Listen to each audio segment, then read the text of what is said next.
Yo creo que el Señor quiso juntar un grupo muy especial, gente muy especial para Él en este día, ¿no? Así que si están aquí ustedes porque el Señor los mira como personas muy especiales.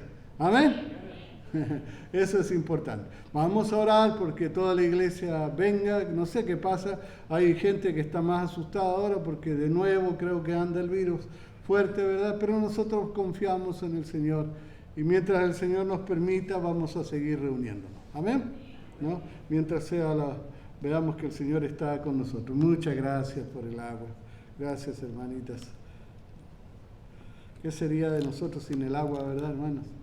¿No? Bueno, hemos comenzado a analizar juntos, a estudiar, a comentar, mejor dicho, el libro de los Hechos, a sacar lecciones del libro de los Hechos, ¿no es cierto?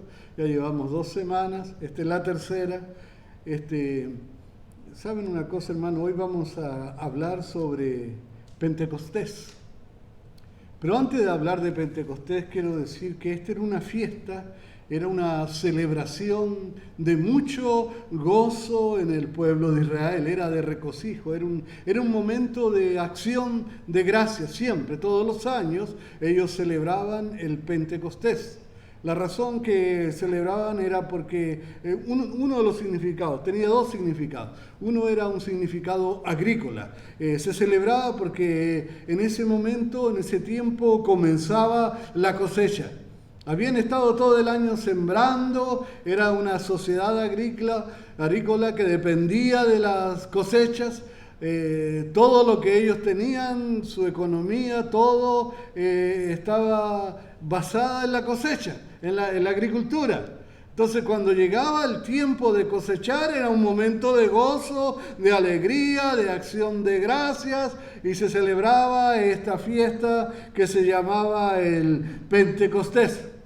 En esa fecha también, en ese mismo momento, el origen mismo de la fiesta era para celebrar también el día en que el Señor había dado su ley a Moisés, ¿no? Esa era otra de las razones de por qué se celebraba esta fiesta. Era una fiesta muy importante en el calendario judío, ¿no es cierto? Y a ella acudían fieles de todos los países, de todo el mundo conocido. De lugares muy lejanos venían a la fiesta.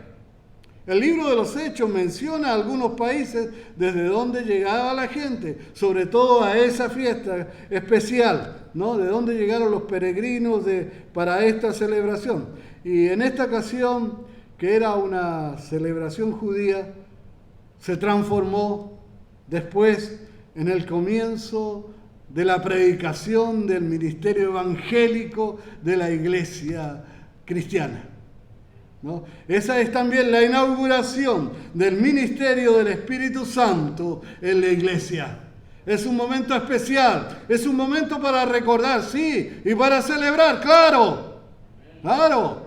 Nosotros vimos la mano del Señor en ese momento. La iglesia debe celebrar esto, ¿verdad que sí? Debiéramos gozosos recordar la fiesta del Pentecostés. Porque se transformó, ¿no es cierto?, en el gran comienzo también de la gran cosecha del Evangelio. Claro que sí. Se celebraba el tiempo de la cosecha agrícola, pero en ese momento una sola predicación y 3.000 personas se convirtieron. La mano del Señor estaba con la iglesia y todo el mundo lo vio. En ese momento comenzaba la obra evangelística, que se predicaba no solo con palabras, sino con el poder del Espíritu Santo. Bonito, precioso. Leamos el relato, vamos a comenzar hoy. Hechos capítulo 2, versos 1 al 12. Dice, cuando llegó el día de Pentecostés, estaban todos unánimes juntos. Me gustan mucho estas 2 palabras, quiero que las recuerden. Vamos a hablar mucho de esto hoy. Unánimes juntos, son 2 palabras. Y de repente vino del cielo un estruendo como de un viento recio que soplaba, el cual llenó toda la casa donde estaban sentados. y se les aparecieron lenguas repartidas como de fuego, asentándose sobre cada uno de ellos. Y fueron todos llenos del Espíritu Santo. Y comenzaron a hablar en otras lenguas, según el Espíritu les daba que hablasen.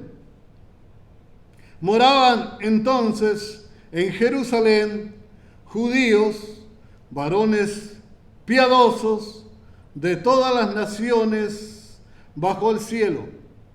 Y la verdad que habían venido de todas las naciones. Dice aquí, vamos a ver, dice, y hecho este estruendo, se juntó la multitud y estaban confusos, porque cada uno les oía hablar en su propia lengua, en su propio idioma. Y estaban atónitos y maravillados, diciendo, mirad, ¿no son galileos todos estos que hablan? ¿Cómo pues les oímos nosotros hablar cada uno en su propia lengua, en nuestra lengua, perdón, en la que hemos nacido?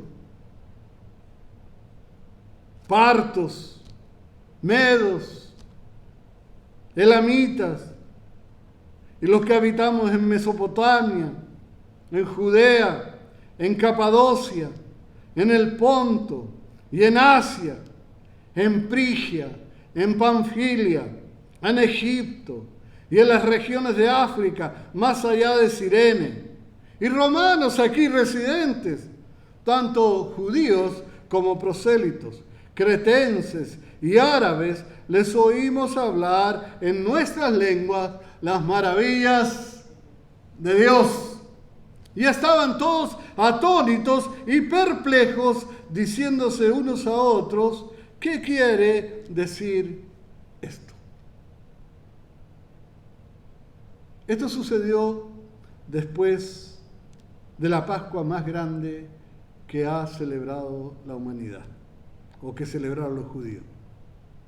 Y digo la Pascua más grande, y quiero hacer énfasis en esto, porque los judíos todos los años celebraban la fiesta de Pascua, que en su idioma es Pesach, que en inglés es Passover, lo conocemos como Passover, ¿verdad? Pasó por arriba, pasó por de largo, ¿no? Ese es más o menos el significado. Y ellos celebraban esta fiesta de Pascua todos los años. Pero este año era un año especial, fue un año especial, porque durante todos los años ellos habían celebrado un símbolo, habían celebrado la muerte del Cordero que había libertado a Israel de Egipto, pero que también liberaba, o sea, representaba al verdadero Cordero de Dios que iba a venir. Y ahora, en esta oportunidad, en esta Pascua que había ocurrido antes del Pentecostés, vamos a explicar después cuántos días, ellos vieron no un símbolo, sino la realidad.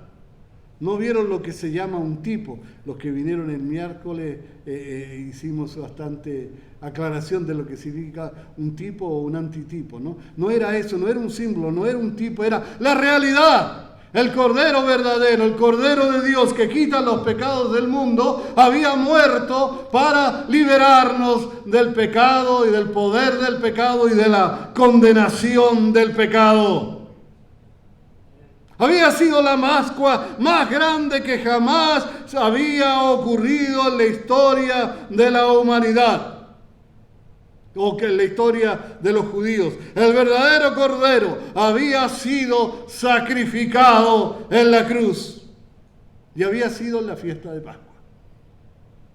Ocurrió justo cuando celebraban la Pascua, en ese mismo día. Porque eso era lo que representaba. La Biblia nos dice que Jesús es nuestra Pascua. Y algo interesante, 3 días después se celebraba lo que se llamaba la fiesta de las primicias. Jesús resucitó en la fiesta de las primicias. Y la Biblia me dice también que Jesús es la primicia de aquellos que durmieron. Y algo interesante también es que después de eso, la otra fiesta que venía, fiesta sagrada para los israelitas, era la fiesta de las semanas, Shavuot que se llamaba, y era una fiesta, hermano, que ocurría 7 semanas después. Exactamente, Pentecostés. ¿Sabe lo que significa Pentecostés? Viene de 50. Pente es 50. 50 días después de la Pascua se celebraba el Pentecostés. Y 50 días después de la Pascua también ocurrió el Pentecostés. Cuando el pueblo de Israel estaba celebrando esa fiesta, ocurrió lo que nosotros conocemos como Pentecostés. Interesante, ¿no? Cumpliendo justamente el calendario judío que se transformó en un calendario profético en ese sentido. Porque las cosas ocurrían y ocurrieron justo cuando las fiestas pasaban. Ahora, cuando Jesús se fue al cielo, Él les dijo a los discípulos que debían ir a predicar el Evangelio a todo el mundo. Había que irlo a predicar a todas partes, había que ir a México, ¿verdad? Había que ir a Chile, había que ir a un pueblito que se llama Quilpué, había que ir a una región por allá perdida en unos cerros que se llama Marga Marga, allá en Chile, ¿no? Y había que ir a los ranchitos más perdidos por allá en Puebla, hermano, ¿sí? ¿No? Pues los ranchitos por allá o en la Ciudad de México, había que ir a todos los lugares, a Guatemala había que ir, hermana. No, había que ir a Retaluleo, había que ir a Antigua, había que ir a Ciudad de Guatemala, ¿verdad? A Santo Tomás, San Mateo, San Lucas, allá están todos los santos, ¿verdad, hermanita? ¿Cierto? Claro, pueblos muy bonitos que hay allá en Guatemala, ¿verdad que sí? En todos los lugares tenía que ir el Evangelio, había que predicar el Evangelio. Pero Jesús le dijo, no se vaya todavía, esperen, tienen que recibir primero el Consolador, el Espíritu Santo. Tenía que ocurrir lo que nosotros llamamos el Pentecostés, ¿no? Que fue más bien el descenso del Espíritu Santo sobre la iglesia. Y ocurrió exactamente 50 días después de la Pascua. Ahora, ¿qué estaban haciendo los apóstoles? Primero, estaban ocupados en la oración. ¿Se acuerda que hablamos de eso la semana pasada? Hablamos de que estaban ocupados en la oración. Y en la oración persistente, oraban y oraban y oraban. Hay una cosa, hermano, si usted quiere ver resultados grandes, si quiere ver cosas grandes en su vida, tiene que orar, orar, orar, orar y orar. No se trata de orar un día y orar otro día y después a los 5 días y después a la otra semana y después al otro mes y después cuando alguien me habla de que hay que orar y después... ¡No! Se trata de ser perseverante. ¿No es cierto? De orar y orar y no cansarse de orar. Y así estaban los discípulos. La semana pasada vimos que allí estaban todos los apóstoles, que allí estaban también algunas mujeres, dice, y menciona, por ejemplo, a María, la madre de Jesús, que estaba con ellos también allí orando. Estaban todos orando, estaban todos buscando el cumplimiento de la promesa del Señor. Y lo estaban buscando en oración. Pero había algo interesante, no solo eso. Estaban todos juntos y estaban también unánimes. 2 cosas. Y esto ocurrió exactamente cuando se celebraba el Pentecostés. Vamos a hablar un poquito más de esto enseguida, pero lo interesante es que se produjo un estruendo, una especie de explosión, pero que era como una tormenta de viento. Dice que ese estruendo llenó el lugar en que estaban reunidos los hermanos, donde estaban reunidos ellos, ¿no? En el aposento alto. ¿Se acuerda que Jesús tuvo la última cena en el aposento alto? Se piensa que es el mismo lugar donde ellos estaban reunidos. Parece ser que era el mismo lugar de la última cena, ¿no? el lugar en que Jesús tuvo la última cena antes de ser sacrificado en la cruz. Ahí estaban todos. Eran alrededor de 120 personas las que se reunieron. Ese era más o menos el grupo de la iglesia de ese tiempo. 120 hermanos. Bastante. Estaba bonita la iglesia. Me imagino a esos hermanos cantando y adorando al Señor, y me los imagino también escuchando la predicación del apóstol Pablo o de Pedro. Bueno, Pablo todavía no aparecía, pero ahí estaba Pedro, estaba Santiago, estaban otros apóstoles, Juan, ¿no es cierto?, que les estaban enseñando todo lo que habían aprendido directamente de Jesús. Y ellos se reunían para escuchar lo que allí pasaba, pero por causa del estruendo de eso que hubo, dice que se reunió una multitud. Es como si hay una explosión aquí. ¿Qué pasaría, creen ustedes? Viene toda la gente del barrio a ver qué pasó, ¿no es cierto? Más en ese tiempo, cuando una explosión era más rara que ahora, ¿no? Y entonces se escuchó esa explosión y la gente fue, y bueno, dice una multitud, y por lo menos eran 3.000 personas, porque fueron 3.000 los que se bautizaron. Así que el mínimo que habían allí eran 3.000 personas. Capaz que había muchos más, ¿no? Era mucha gente la que se juntó a escuchar el Evangelio. Pero antes de recibir esa bendición, los discípulos estaban, repito, juntos y unánimes. Y estas son dos cosas diferentes. Y voy a explicarle. Mire, estar juntos es una cosa física, ¿no?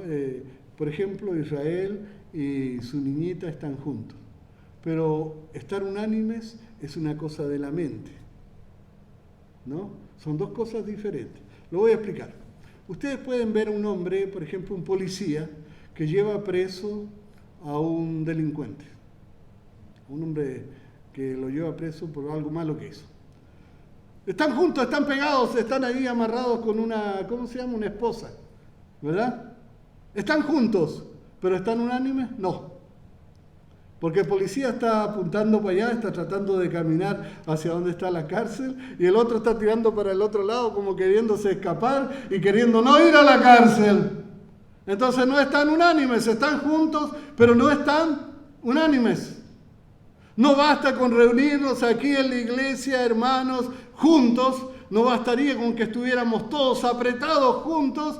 Lo importante también es estar unánimes, ¿no? Unánimes. Eso es lo que hacía la diferencia. La unanimidad es algo de la mente, es de lo que se piensa, de lo que se desea. Todos luchaban por lo mismo, deseaban lo mismo, peleaban por lo mismo, pensaban lo mismo. En el día del Pentecostés los hermanos de la iglesia estaban, ¿cómo dijimos? ¿Cómo estaban? Unánimes y juntos, ¿verdad? Estaban juntos y unánimes. Y es importante esto en la iglesia. Eran uno solo. Uno solo. ¿Sabe una cosa? Jesús había orado por eso. Y el Padre le estaba contestando. Mire lo que dice Juan capítulo 17, versos 21 al 23. El Señor Jesús en su oración que hizo en el capítulo 7, es una oración larga, ¿no es cierto? Él dice esto, esta es una de las peticiones que hace el Señor, dice, para que todos sean como tú, oh Padre, en mí y yo en ti, que ellos también sean uno en nosotros, para que el mundo crea que tú me enviaste. La gloria que me diste yo les he dado para que sean, ¿qué cosa? Uno, así como nosotros somos uno, yo en ellos y tú en mí, para que sean perfectos en unidad, para que el mundo conozca que tú me enviaste y que los has amado a ellos como también a mí me has amado. Lo que el Señor dice es que la iglesia debe estar unida, que usted y yo debemos ser uno. que debemos aprender a amarnos de tal manera que podamos ser uno. ¿Sabe qué dijo Jesús? Dijo, en esto conocerán que son mis discípulos, si tenéis amor los unos por los otros. Y donde hay amor hay unidad. Amén. Cuando hay un cristianismo verdadero, hermanos, hay amor. Y cuando hay amor, hay unidad. Una iglesia dividida es una iglesia sin poder. ¿Sabe una cosa? Todos los apóstoles tenían defectos. Y tenían defectos feos. En una ocasión los apóstoles estaban allí peleando porque uno quería ser mayor que todos. No, señora, a estos muchachos pon uno a la derecha y el otro a la izquierda, decía una hermana, ¿no? Estos son mis hijos, así que dales el mejor puesto a ellos. ¿Verdad? Y querían los mejores puestos. Y estaban peleando y se enojaron los otros porque estos estaban pidiendo eso. No, si el primer puesto es para mí. Miramos a los apóstoles y la gente los ve como santitos, cree que son gente que realmente nunca hicieron nada malo, ¿no? Pero eran humanos como nosotros. Cuando fue el tiempo de la cena del Señor, ninguno se levantó a lavarle los pies al otro. Que lo haga el Señor, yo no. Eran egoístas, eran egocéntricos. Estaban llenos de defectos, eran seres humanos. Tomás dijo, no, Señor, yo no creo, no, yo no puedo creer, yo tendría que tocar al Señor, tendría que meter mi mano, tendría que tocar el costado para estar seguro de que Él resucitó. Yo no creo. ¿Cierto? Después Pedro era favoritismo a los judíos con relación a los que no eran judíos, porque quería quedar bien con ellos. O sea, eran hombres defectuosos. Y cuando hay seres humanos defectuosos, y yo creo que no solo los apóstoles, sino que todos los demás hermanos que estaban allí, los 120 eran personas defectuosas. Había mujeres también, y perdónenme hermanita, pero las mujeres también no eran perfectas. Nadie era perfecto. ¿No es cierto? Y cuando no somos perfectos, entonces tenemos defectos, y cuando tenemos defectos, nuestros defectos a veces hieren o lastiman a los demás. Y lo hacemos sin querer o lo hacemos tratando de no hacerlo, pero lo hacemos. Así que ellos se lastimaban y ellos se herían, pero estaban unánimes y juntos. Había fallas en ellos, cosas bien feas, pero estaban unánimes y juntos. Y la iglesia, aunque somos defectuosos, tenemos que aprender a estar unánimes y juntos. Aún sin querer nos lastimamos los unos a los otros, a veces puede suceder. No lo he visto en esta iglesia, pero puede suceder. Y sucede. Yo puedo lastimar a algún hermano o a alguna hermana sin darme cuenta. Y la hermana se puede sentir ofendida o lastimada, o el hermano, por lo que yo hago, por lo que yo digo, por la forma en que miro, por la forma en que camino, porque estoy muy gordito o porque estoy pelón, cualquier cosa de esa. Nos ofendemos sin querer. No queremos ofender, pero a veces nos ofendemos. Y entonces el hermano ofendido, en vez de tratar de mejorar la cosa, de arreglarla, se enoja con el otro y le responde ofendiéndolo también. Esa no es la forma de actuar, no era la forma en que actuaban los discípulos primero. Habían estado con Jesús y habían aprendido de Jesús, y una de las cosas que habían aprendido era que a pesar de sus diferencias, a pesar de sus errores, podían estar juntos y unánimes. Y es lo que tenemos que hacer en la iglesia.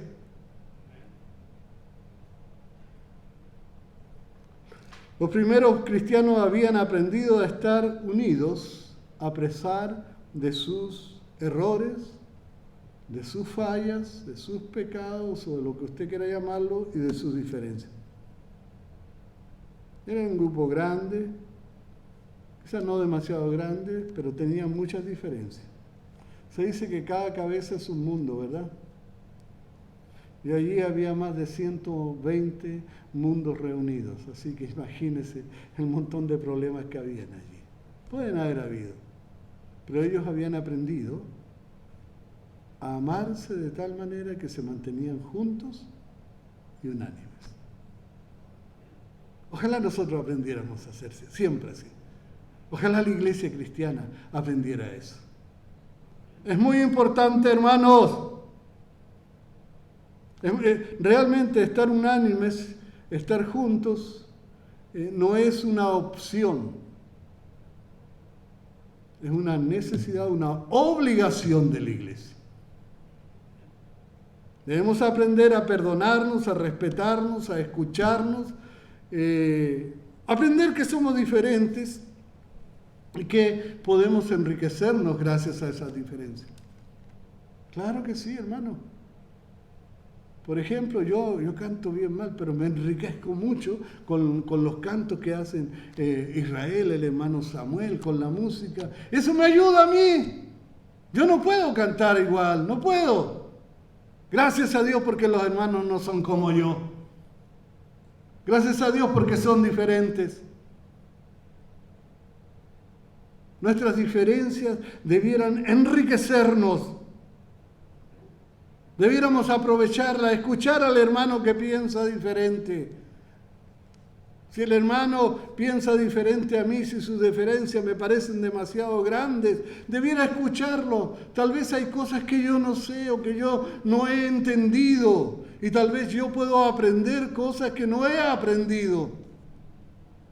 Gracias a que mi hermano es diferente a mí, a que siente diferente, a que actúa diferente, a que piensa diferente. Debemos buscar ser uno solo. Amén. Ellos eran uno solo porque sus metas eran las mismas. Sus esfuerzos iban todos en la misma dirección. Todos luchaban por lo mismo. Todos amaban al mismo Dios. Predicaban el mismo evangelio, tenían el mismo maestro y eso superaba todas sus diferencias. Amén. El Señor oró por la unidad de la iglesia y Él da una gran razón, hermano, para orar por esa unidad. Fíjese lo que dice Juan 17:23. Yo sé que lo leímos, pero no nos dimos cuenta. Mire lo que dice. Dice, para que sean perfectos en unidad, mire, que el mundo conozca que tú me enviaste y que lo has amado a ellos, como también a mí me has amado. Para que el mundo conozca, para que el mundo crea. El mundo al mirar la iglesia debiera ser ver personas que se aman los unos a los otros, que se quieren los unos a los otros, que se cuidan los unos a los otros, para querer pertenecer al mismo grupo. Dice el Señor que cuando ellos miran eso, cuando miran unanimidad de la iglesia, cuando miran unidad, cuando ve que la iglesia está unida, entonces ellos creen, ellos entonces conocen que Jesús fue enviado del Padre, que Él es el Mesías, que Él es el Salvador y que nosotros somos amados de Dios. Eso es lo que dice el Señor. Entonces, esa es la razón tan importante por la que tenemos que trabajar para unirnos cada día más, para ser unánimes. Tenemos que trabajar para lograr la unidad. Y es por eso, hermano, una de las razones importantes de por qué no debemos dejar de congregarnos, ¿sabe? Es muy importante eso porque el hermano que está por allá, el hermano que está allá, escucha un video y un buen predicador, el mejor predicador del mundo, y lo está mirando, pero está separado de la iglesia. Está por allá en un rincón, está en un nido por allá, y el otro hermano está en otro árbol y en otro nido, y el otro en otro árbol y en otro nido, y estamos demasiado separados. Pero dice que tenían que estar juntos y unánimes.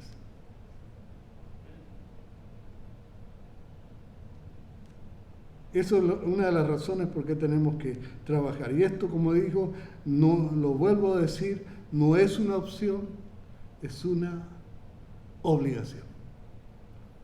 Dígalo conmigo. La unanimidad no es una opción, es una obligación. Lo voy a decir de nuevo. Yo sé que unanimidad es una palabra que a veces se le lengua la traba a uno, ¿no es cierto? Pero no importa. La unanimidad no es una opción, es una obligación. Eso es algo que tenemos que buscar, que tenemos que tratar, en lo que tenemos que trabajar. El amor, mis hermanos, es una manifestación del fruto del Espíritu. Y está claro que donde no está el Espíritu Santo, no estará el fruto. Y entonces no habrá unidad y menos unanimidad. Amén. ¿Sabe, hermano? Quiero ilustrar lo que es la unidad de la iglesia, cómo trabaja esto. La unidad de la iglesia vendría a ser como una especie de una rueda de bicicleta. Los aros sería la iglesia, el de afuera, el de adentro, el centro es el Señor. Y los rayos seríamos nosotros, los cristianos. Cuando el cristiano está unido al centro, cuando está unido al núcleo, a la parte, al aro más pequeñito del centro, ¿no es cierto?, está unido a Jesús, ¿verdad? Y entonces tiene el poder que viene de allí. Realmente la rueda da vuelta porque el centro es el que la hace dar vuelta, ¿no es cierto? Ahí pasa la cadena y la jala y la hace dar vuelta. No, ahí está el poder. Entonces el cristiano que está unido a Cristo tiene poder. Pero no basta con eso, tiene que estar unido afuera también para que la rueda funcione. Si no está unido a la iglesia, la rueda no funciona. Así que como hermanos, como cristianos, tenemos que estar unidos al Señor y tenemos que estar unidos a la iglesia. Es importante. El secreto de la unidad es muy, muy, muy importante. Debiéramos pensar en la iglesia como si fuera una rueda de bicicleta, hermano. Donde nosotros somos los rayos, Cristo es el centro y lo de afuera es la iglesia misma. Tenemos que estar unidos. ¿Amén? Claro que sí. Si ustedes escuchan, o si a veces uno tiende a ser, a uno le pasa, ¿no?, a ser un poquito divisivo, bueno, hay que pegarle el jalón, ven para acá, hermano, está mal eso. ¿No? Necesitas que te tire un jalón de pelo, ¿verdad? O de orejas. Dele más la oreja, ¿verdad? Así que sea de oreja. Sobre todo cuando hace frío, ¿cierto? Un jalón de oreja, claro que sí, hermano. La iglesia es como una rueda. Necesita los rayos, necesita los hermanos, necesita que estemos unidos al centro, pero necesita que estemos también unidos afuera, a la iglesia. Es normal que haya diferencias entre nosotros, pero en vez de hacer que las diferencias nos separen, debiéramos hacer que nos enriquezcan, nos ayuden a crecer, nos alimenten, nos den fortaleza, nos den fuerza. Las diferencias nunca debieran destruir la unanimidad de la iglesia. ¿Amén?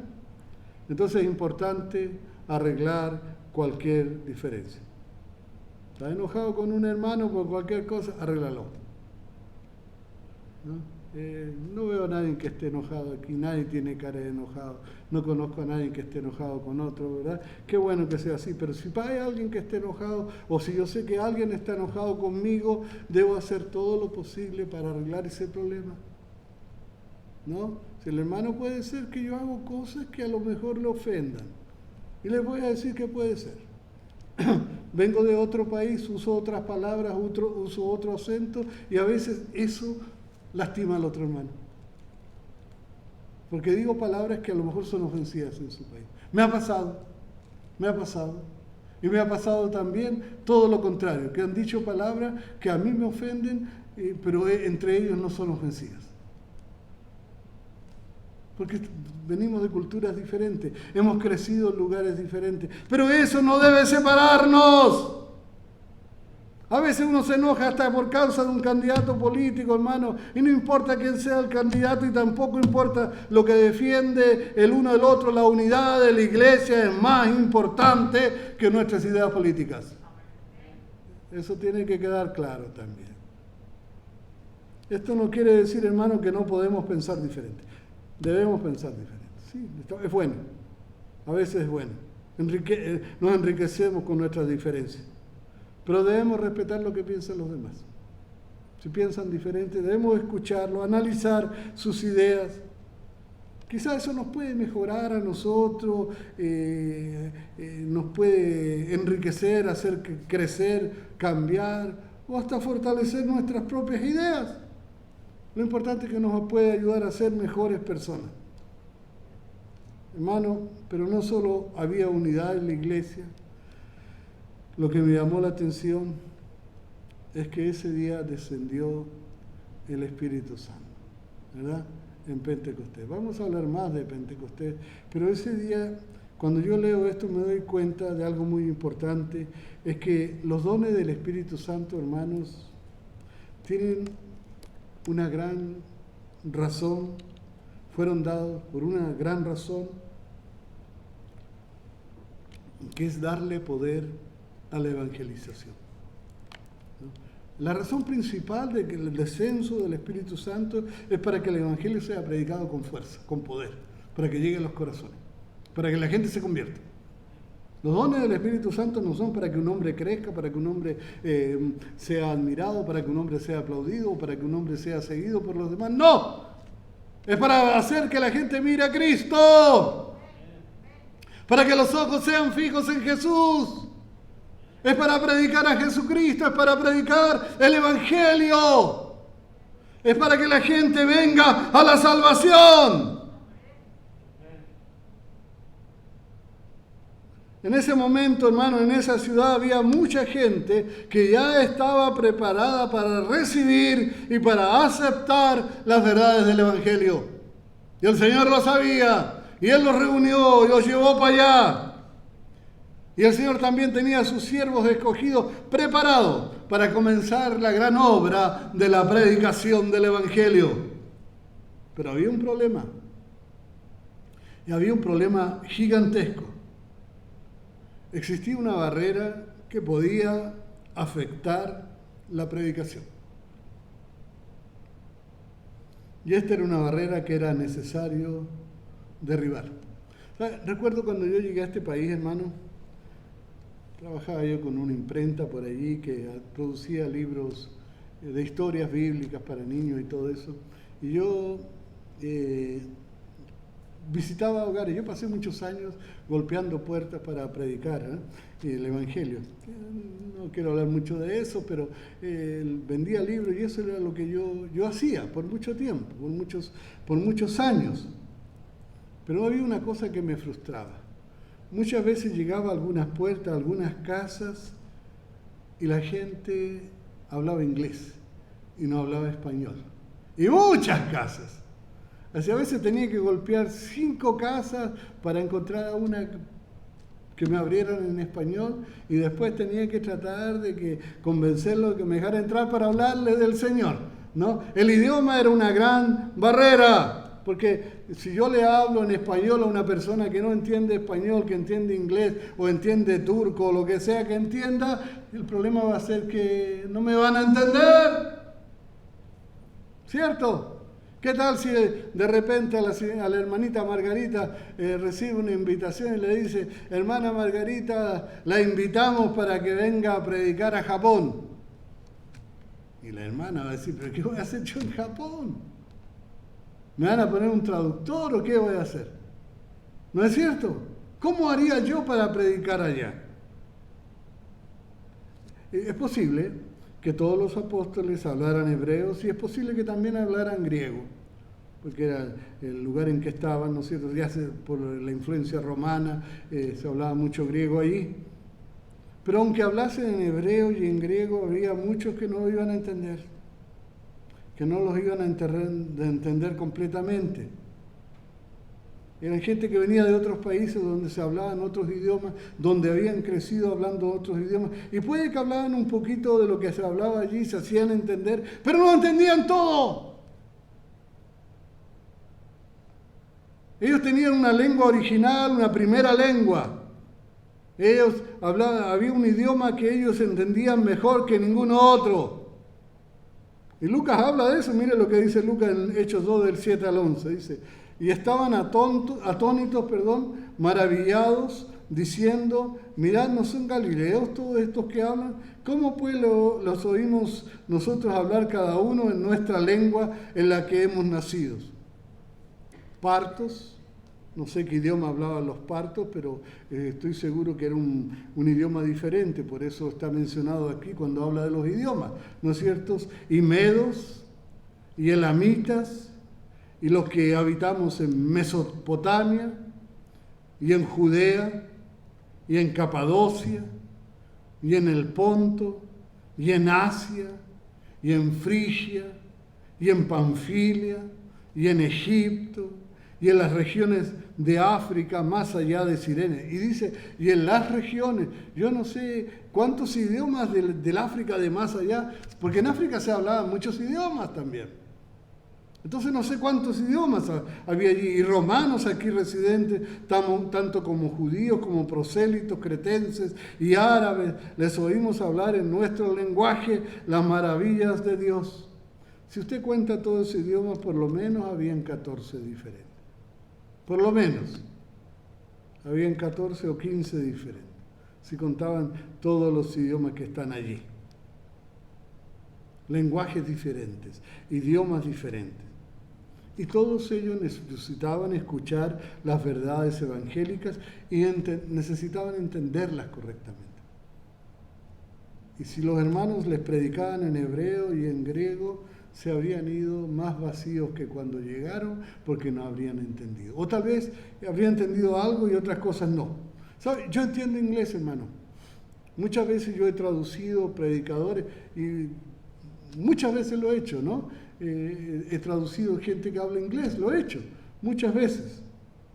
Pero a mí se me van muchas cosas también. Hay muchas cosas que no las entiendo. A veces no entiendo a alguna persona que habla inglés porque lo hablan diferente, con un acento diferente, y cuesta entenderlos. Y no lo puedo entender. Bien. O hablan muy despacito, o hablan muy rápido también, ¿no? Y entonces uno a veces se le van algunas cosas.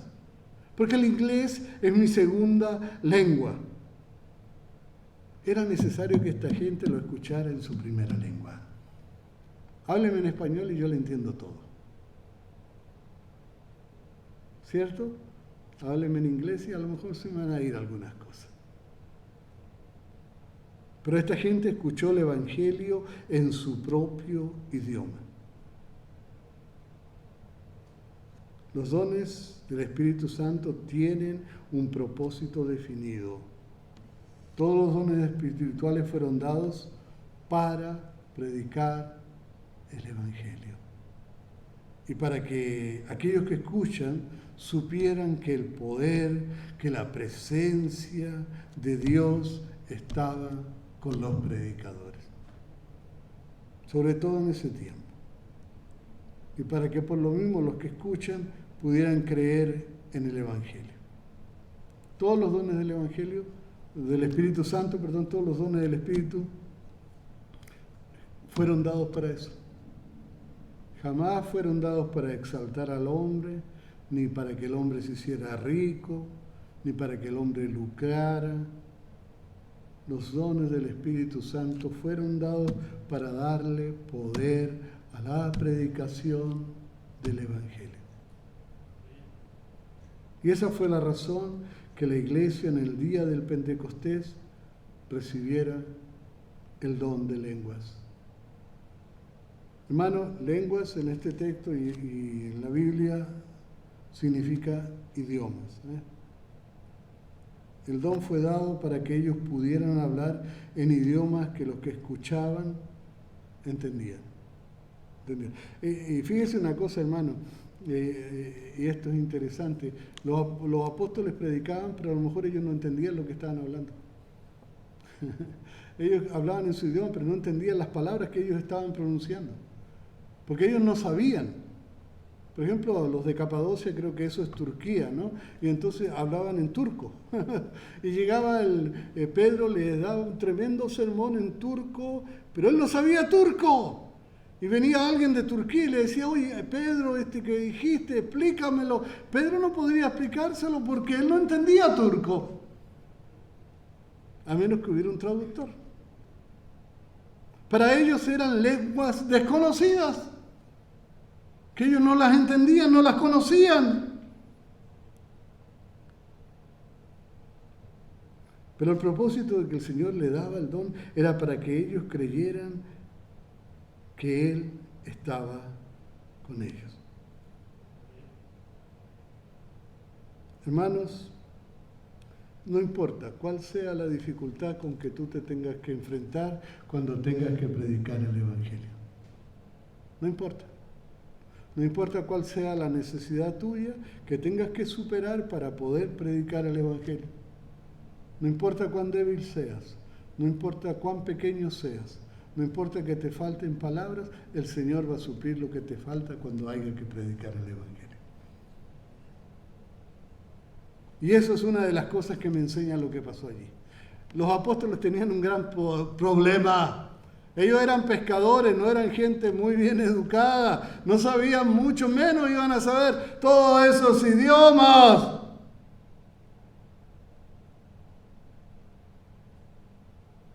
Ellos hablaban comúnmente, pero de sus labios salían palabras que personas que hablaban otros idiomas entendían.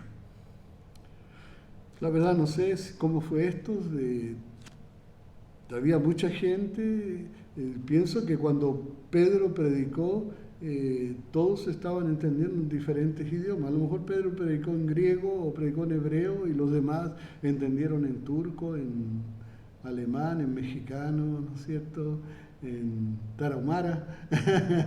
No habían hermanos tarahumara todavía por ahí, ¿no? Ni mapuche de allá de mi país. No había de eso. No había, ¿no es cierto? Pero sí había gente de diferentes, árabes habían, dice, ¿no? Lugares por ahí cercanos, españoles habían, sí, italianos, los romanos eran italianos, ¿no? Griegos habían, gente diferente, y todos escuchaban el Evangelio predicado en su mismo idioma, en el idioma en que ellos habían crecido. Y qué importante era que esto sucediera en este momento, porque desde ese lugar el Evangelio se iba a extender para todo el mundo. Esa gente se iba a ir a sus pueblos y se iban a ir convertidos, ¿no? Iba a haber una explosión gracias a eso. Así que era muy importante que el Evangelio fuera bien entendido cuando fuera predicado en ese momento. Como le digo, el Señor, hermanos, va a suplir nuestras necesidades cuando sea necesario predicar. Bueno, y siempre es necesario. Y aquel, hermano, dice la Escritura que aquel que ha recibido talentos, si los usa, recibirá más. Si no los usa, le serán quitados. Usa los talentos que el Señor te ha dado. Tienes que usarlos. Si no los usas, los vas a perder. Eso dice la Escritura. ¿No es cierto? Pero si los usas, el Señor te va a dar más, ¿no? Úsalos, hermano. ¿No? Porque quiero verte acá predicando también después. ¿Verdad? Quisiera verle a todos los hermanos predicando el Evangelio del Señor Jesucristo. El Señor le va a ir dando más, pero tiene que hacerlo, ¿no? Tiene que hacerlo. Lo que el Señor nos ha enseñado hay que compartirlo. De gracia recibiste, dad pues de gracia. Amén. Bueno, vamos a alabar al Señor con unos cantos de alabanza, de adoración.